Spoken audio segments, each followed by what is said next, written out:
तो 2019 के विधानसभा चुनाव में दोसेरा दालोन से बीजेपी में गए कई पुराने विधायक और नेता उपेक्षा का शिकार हो रहे हैं।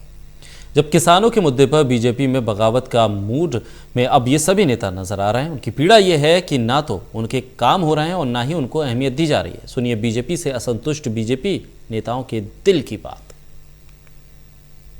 बेशक चुनाव अभी दूर है, पर सियासत में उफान दिखाई दे रहा है। सत्ता पक्ष और विपक्ष के इस उफान में पूर्व विधायकों ने मोर्चा खोला है। ये वो पूर्व विधायक हैं अलग अलग पार्टियों के, जो 2019 के विधानसभा चुनाव में जिन्होंने बीजेपी ज्वाइन की थी और तूफानी पारी खेलने की मंशा के साथ बीजेपी में आए थे। इन पूर्व विधायकों का जो कांग्रेस के भी थे और जो इनेलो से भी थे, ये आजकल दुखी नजर आ रहे हैं। हमारे साथ गोला चीका के पूर्व विधायक बूटा सिंह जी हैं। बूटा सिंह जी से बात करते हैं। बूटा सिंह जी, आपने भी बीजेपी ज्वाइन की थी? बिल्कुल, नमस्कार। पहले तो मैं चैनल का धन्यवादी हूँ जिन्होंने हमारे दिल की बात को समझा है और यहाँ पे पहुँचे हैं, इसके लिए मैं आपका आभार व्यक्त करता हूँ।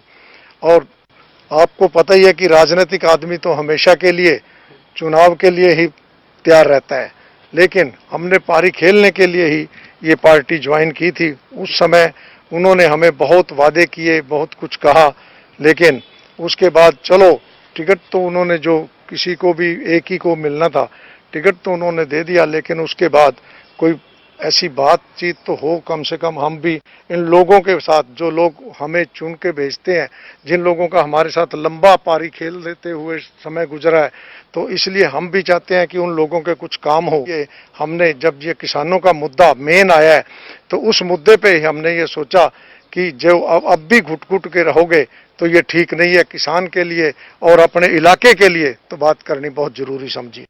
आप बीजेपी में क्या सोच कर गए थे? राजनीति में गिव एंड टेक वाली पॉलिसी होती है। आजकल की राजनीति में अगर कहीं सेक्रीफाइस करते हो तो आपको कॉम्पेंसेट भी किया जाता है। क्या बीजेपी में जाने के बाद, चलो टिकट नहीं मिली, बाकी कॉम्पेंसेट किया गया, मान सम्मान मिला, आपकी बात सुनी गई, हल्के की जो मांगे रखी थी उस पर काम हुआ है? ऐसा है, चुनाव से पहले मेरे गांव में एक बहुत बड़ी रैली हुई थी। मैंने जब ज्वाइन किया था ना, बहुत बड़ी रैली की थी, लेकिन उस रैली में भी मैंने अपना मांग पत्र दिया था, जिसमें सिर्फ मुख्य 3 मांगे रखी थी मेरे गांव के लिए।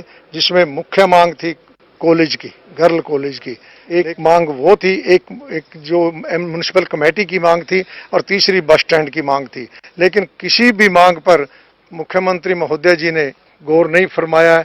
इसलिए मैं ये बात जरूर कहूंगा कि इन मांगों को मद्देनजर रखते हुए, जैसे हमें ज्वाइन करवाया गया था, अगर चलो टिकट तो किसी को देनी थी, एक पार्टी में किसी भी आदमी को टिकट तो दे दिया, लेकिन उसके बाद हमें पूछा तो जाता कि आपके जो इलाके में जो आपने काम कहे थे वो काम हुए हैं या नहीं हुए। अब जो बातें सामने आ रही है, 5 बीजेपी में जो पूर्व विधायक गए थे, जिनमें आप भी एक थे, रामपाल माजरा, बूटा सिंह, श्याम सिंह राणा जो मुख्य संसदीय सचिव रहे हैं, दौलतपुरिया, ये 5 बीजेपी में जो लोग पूर्व विधायक गए थे टिकट की चाह में या सत्ता के लालच में, जो भी कहे, कांग्रेस के भी थे।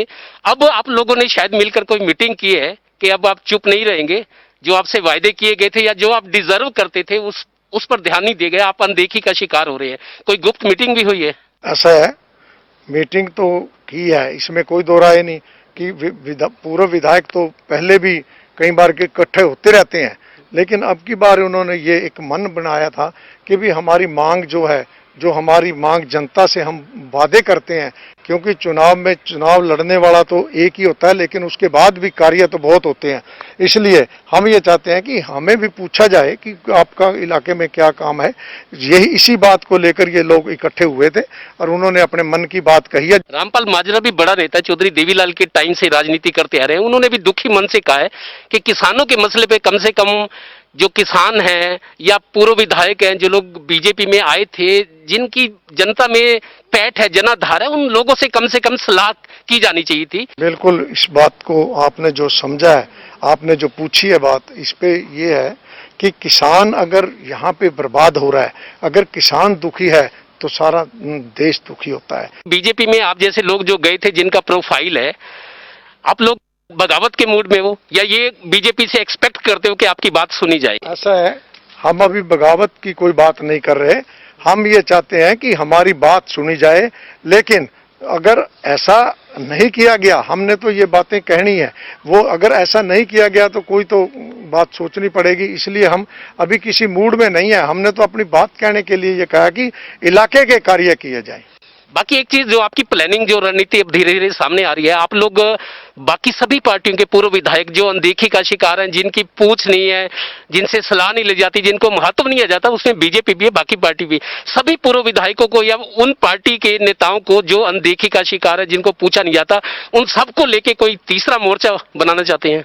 ऐसा है, ये तो बहुत लंबा अभी का समय है, उसमें हो सकता है क्या होगा, अभी तो सारी बातें गर्म में है। लेकिन अब तो ये बात कार्य की है कि हमें जनता के काम के लिए हमने ये लड़ाई शुरू किया है कि जनता का काम होना चाहिए।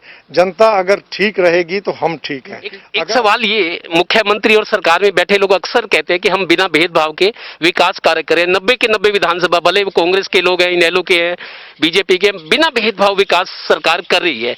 आपकी काम तो सारी ही सरकारें करती हैं, ये भी कर रहे हैं काम तो, लेकिन हम ये चाहते हैं कि जो कार्य लोगों को अच्छा लगे, जो कार्य लोग चाहते हैं वो कार्य हो तो वो बहुत अच्छा रहेगा। लोगों की बात हम नहीं कह सकते तो हमारा राजनीति में रहना भी ठीक नहीं है। तो अब क्या समझा जाए, आप बीजेपी में रह के अपनी बात रखना चाहते हैं या कुछ रास्ते अलग भी हो सकते हैं? ऐसा है, अभी समय है, इसलिए हम सोच विचार के करेंगे। रास्ते किसी का भी कोई अलग भी हो सकता है, कोई बड़ी बात नहीं है, लेकिन हम अभी तो बीजेपी में ही हैं। बीजेपी के अंदर ही रहकर ये बात कह रहे हैं कि हमारी बात को सुना जाए। ये आपकी अपील हरियाणा सरकार से या हाईकमान से है? ये हाईकमान से भी है और हरियाणा सरकार से भी है कि इन लोगों की मांग भी सुनी जाए और हमारी भी मांग सुनी जाए। तो जिन अपेक्षाओं के साथ, जिस मंशा के साथ बीजेपी में आए थे, अभी तक लगते हैं इनकी तसल्ली नहीं हुई है और हाईकमान से और हरियाणा सरकार से बराबर मांग करें कि हमारी बात सुनी जाए, हमारी भी सुनो हाईकमान। कैमरामैन संदीप नामुंडा के साथ देवेंद्र कथोड़िया, टोटल न्यूज, कैथल।